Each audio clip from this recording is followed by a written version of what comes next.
तुमने already vote दे दिया, जाओ। इंक है क्या? नहीं। फेस मैच हुआ? हुआ। मतलब मेरा वोट क्लियरली रिग हुआ है ना? हेलो, ये वोटिंग बूथ रिग्ड है, सब अपने घर चले जाइए। रुक जाओ, कोई वापस मत जाना। ये क्या पागलपन है? रूल के मुताबिक तुम्हारा वोट मिस होता है तो टेंडर बैलेट पर साइन करना पड़ता है। हट जाओ। मेरा वोट मिस नहीं हुआ है, क्लियरली रिग हुआ है। वोटिंग कैसे हो सकती है? वोटिंग रोकने वाला तू कौन है? ये पूछने वाले तुम कौन हो? पोलिंग ऑफिसर हो? नहीं ना? जाओ। कौन है भी? कंसर्न्ड पोलिंग ऑफिसर को बुलाइए, तब तक वोटिंग बिल्कुल नहीं होगी। क्या प्रॉब्लम है? हो तो आप ही हो वो कंसर्न्ड पोलिंग ऑफिसर। इस बार कौन सी पार्टी ने पैसे दिए हैं? पागलपन दिखाने की जरूरत नहीं है। टेंडर बैलेट पे चुपचाप साइन करो और निकलो। टेंडर बैलेट पे मैं सिग्नेचर क्यों करूं जब क्लियरली मेरा वोट रिग हुआ है? और कितने वोट रिग हुए हैं क्या पता? इस बूथ को रोकना ही होगा। बढ़ा मत यार, यहाँ से निकल लेते हैं। चल यार। मैं क्या कर रहा हूँ मुझे पता है, तू जा यहाँ से। क्या कर रहा है बे तू?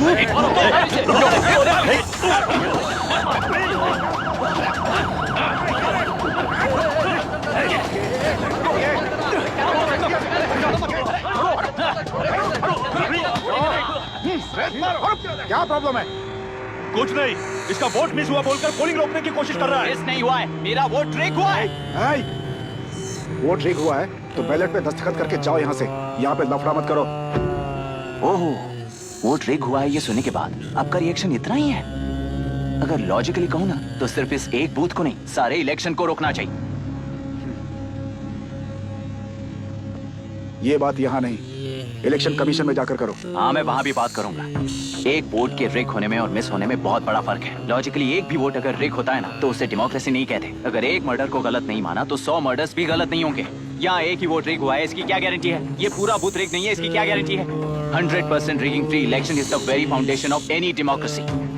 इंचार्ज होने के नाते इस बूथ को तो डिस्क्वालीफाई कर दीजिए। ये तुम्हारा बेटा है ना? Yes sir. इज्जत से टेंडर बैलेट पे साइन करो और जाओ यहाँ से, वरना अर्बन नक्सल के नाम पर सबको अंदर कर दूंगा। तुम्हें पता है इसका मतलब? तुम्हारा MIT एडमिशन, अमेरिका का ड्रीम्स सब बर्बाद हो जाएगा। निकल जाओ यहाँ से। शर्म नहीं आती ऐसी बात करते हुए? कलेक्टर के तौर पे आप इस जिले के सर्वोच्च प्राधिकारी हैं। आपको उन्हें अरेस्ट करना चाहिए जिन्होंने पुलिस के होते हुए भी हम पर हाथ उठाया। अर्बन नक्सल्स तो वो हैं जिनकी रक्षा करते हुए आप हमें धमकी दे रहे हो। कुछ समय के लिए इमोशंस को किनारे रख के बात करते हैं। आओ।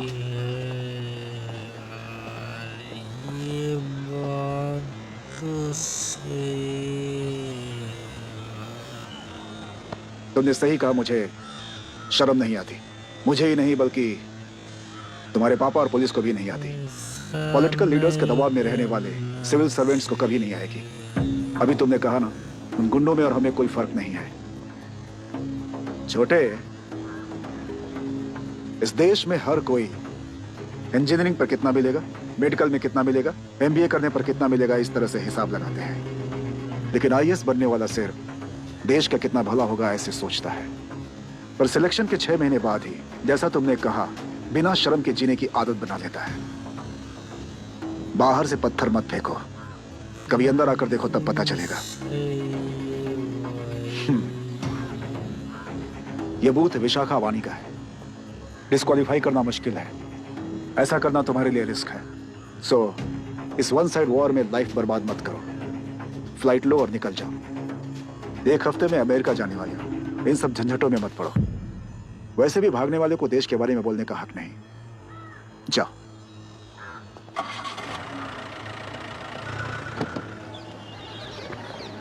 क्या यही लोकतंत्र है? पिछले हफ्ते हुए मतदान में बूथ ओपन हुए 1 घंटे के अंदर ही अपना वोट रिग होने वाली युवक का सवाल पूछना गलत है क्या?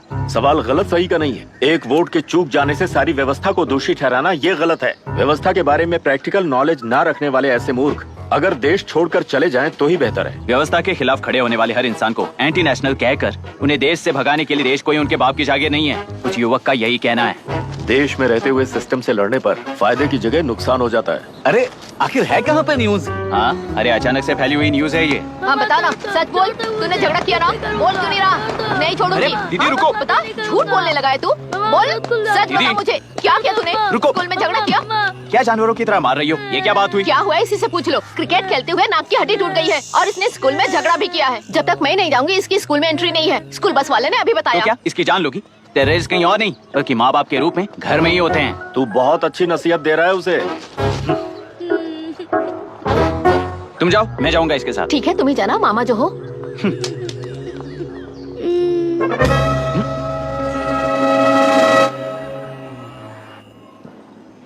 Excuse me sir. Yes, come in.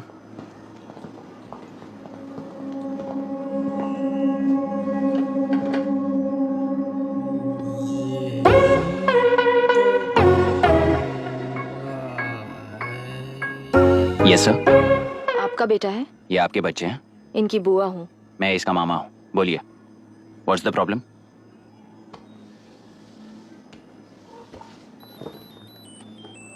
I love you. If you love me, circle yes. If you don't, circle no. Hello, मैंने तुम्हें लव लेटर नहीं दिया है। तुम्हारे भांजे ने मेरी भतीजी को दिया है। तो बताइए, अब मैं क्या करूं? क्या पूछ रहे हो? क्या करें? चाटा मारो उसके गाल पे। उसे चाटा लगाऊंगा तो उसकी फीलिंग्स मर जाएंगी क्या? Shameless thing. एक्सक्यूज मी, आपके एक्सेंट से लगता है कि आप अमेरिका में पली बड़ी हो। ये इस पे सर्कल किसने बनाया? ओहो, तो ये देखकर इसने इसकी नाक फोड़ दी और इसने उसकी नाक फोड़ दी, है ना? पिट को मारने वाला मैं नहीं।